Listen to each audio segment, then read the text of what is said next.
Okay. This is a little bit different. Um, I got my ring light now. Thank you, Fran, Sister Tasha. And two different perspectives. But okay, here we go. This evening, thank you for joining me. Happy Wednesday. We're going to get another double dose today, okay? So we're in chapter 6 of The Power of Awareness, and this chapter is called Attention. Okay, so it starts off with the Bible verse from James 1:8. A double-minded man is unstable in all his ways. Okay, and he goes on to say, attention is forceful in proportion to the narrowness of its focus.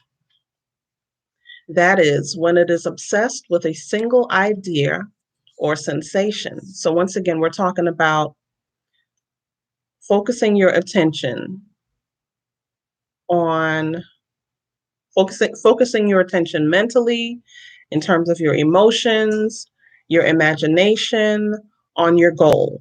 Okay?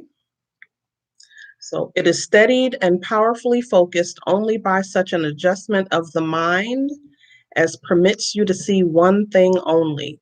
So narrowing down your focus, honing in. For you study the attention and increase its power by confining it. The desire which realizes itself is always a desire upon which attention is exclusively concentrated, for an idea is endowed with power only in proportion to the degree of attention fixed on it. Concentrated power is more effective.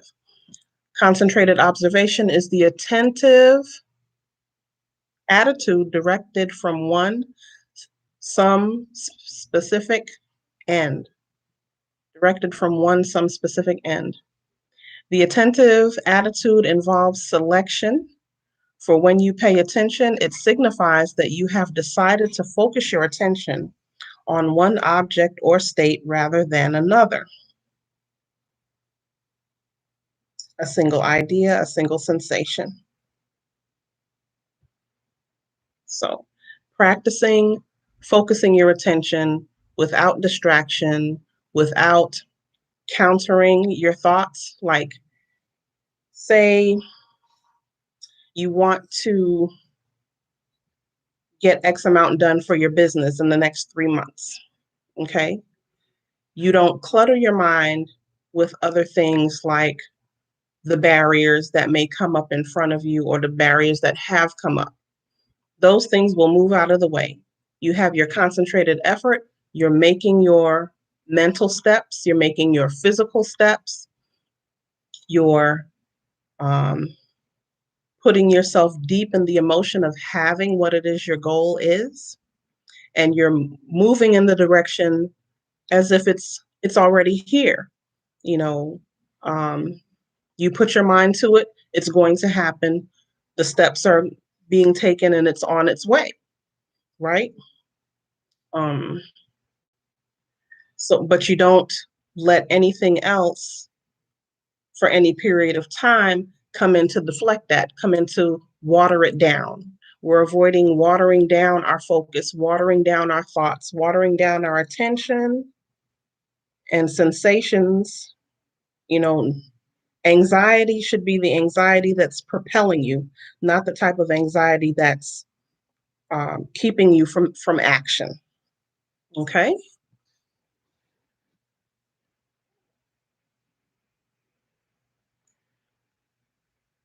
And a lot of what he writes is reinforcing the idea of focus.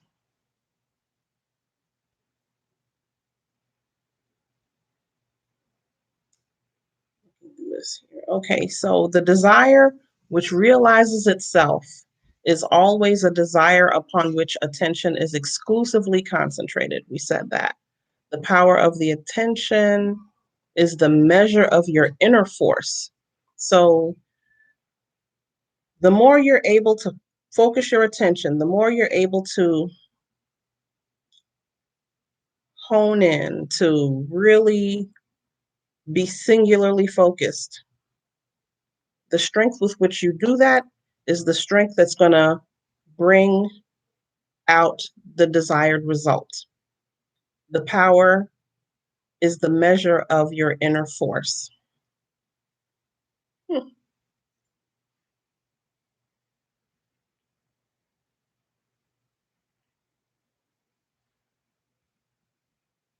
Mm, mm, mm, mm, mm.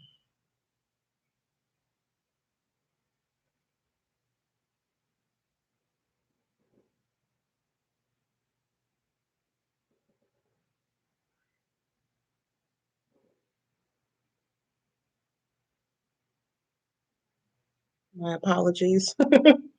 Technical difficulties. Trying to do too many things at once. It's coming together.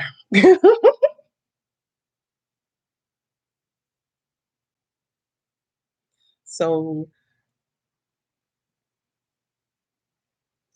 he also says that concentrated observation of one thing shuts out other things and causes them to disappear. So do not permit any distraction, increase your attention, make your goal dominate your thoughts and feelings. To the unenlightened man, okay.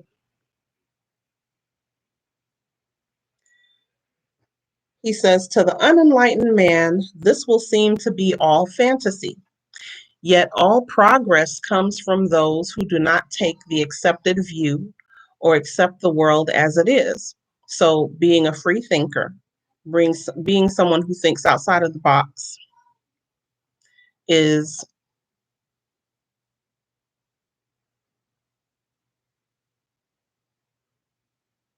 is the way to go, essentially. To the unenlightened man, this may seem like fantasy, yet all progress. The progress comes from the people who are able to think outside of the box, who are able to concentrate their focus, who are able to go contrary to the programming. Okay?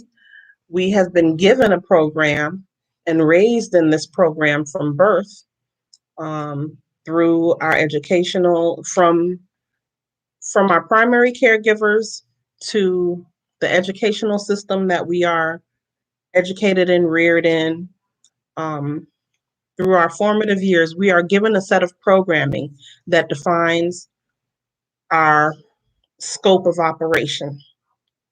They tell us what we're allowed to do, they tell us how we're allowed to do it, they tell us the time period in which to do it. Um, if you have gone to a public school system, most likely they were educating you in the direction to be a good employee.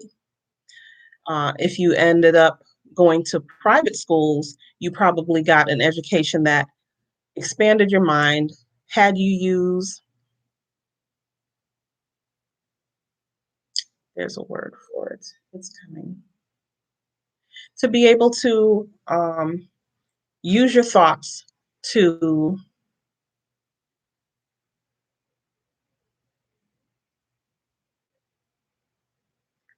develop the skills of an entrepreneur, to develop leadership skills, to develop delegation skills, to develop um, the skills of putting new actions together, how to be a pioneer in whatever field that you just decide to become uh, active in. There's a totally different set of thought processes that creates an employee versus the CEO. Okay.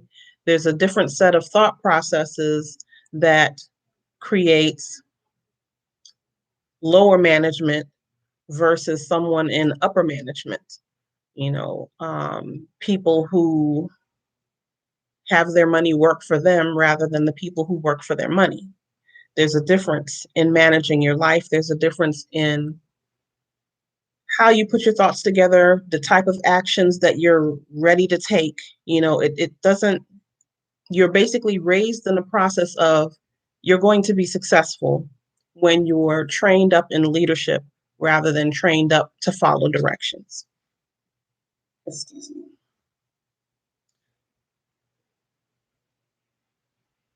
All right. So, as was stated there heretofore, if you can imagine what you please, and if the forms of your thoughts are as vivid as the forms of nature, you are, by virtue of the power of your imagination, master of your fate.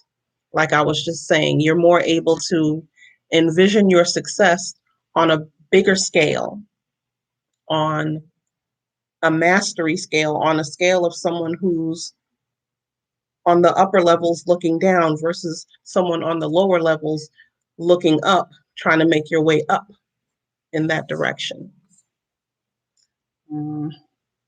So your imagination is you yourself, and the world as your imagination sees it is the real world. Your imagination is you yourself, and the world as your imagination sees it is the real world. I tell you, his way of writing is a bit interesting. When you set out to master the movements of attention, which must be done if you would successfully alter the course of observed events, it is then you realize how little control you exercise over your imagination and how much it is dominated by sensory impressions and by a drifting on the tides of idle moods. So that points towards the things that deflect our concentrated thoughts. You know, if our mood changes, if our circumstances changes, anything that can form a serious distraction, anything that becomes a distraction. Um, it is then how it's then you realize how little control you exercise over your imagination. So right now, the focus is to practice directing your imagination.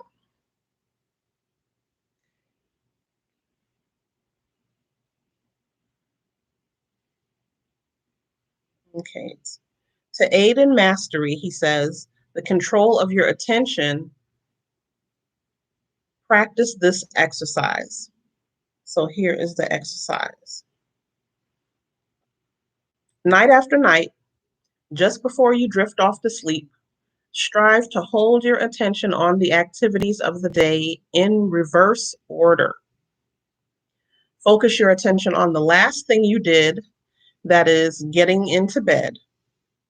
Then move it backward in time over the events until you reach the first event of the day, getting out of bed. This is no easy exercise, but just as specific exercises greatly help in developing specific muscles, this will greatly help in developing the muscle of your attention. Your attention must be developed, controlled, and concentrated in order to change your concept of yourself successfully and thereby change your future. So once again, reinforcing the need to make this a regular practice so it becomes a natural habit of yours.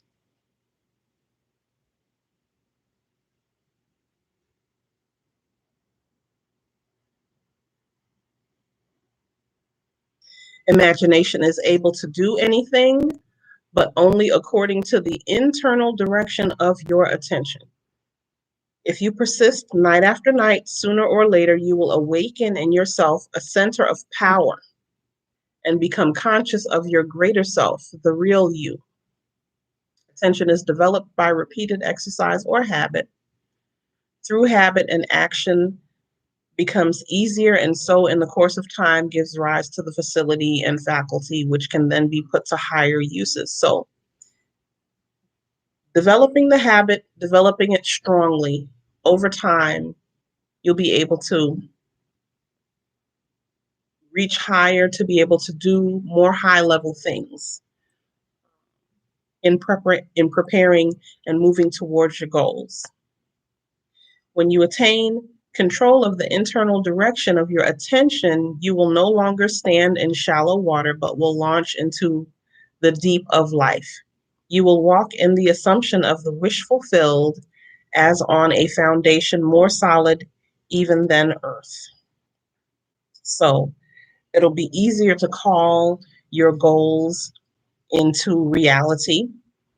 And that's something I read ahead. It'll be a strong propeller of the process. So perform this exercise, visualize your day from getting into your bed at night, every step that you took, to when you sat up in bed in the morning. And that's a means of honing in your attention to the level that you need to. And once it becomes such a natural practice, as he said, you'll be able to move higher and higher in your abilities. And with that, that was chapter 6, the focus on attention. A lot of what he talks about is repeated, like it's ingraining. So I try to skip past it because, chapter after chapter, we're talking about focus, we're talking about feeling, we're talking about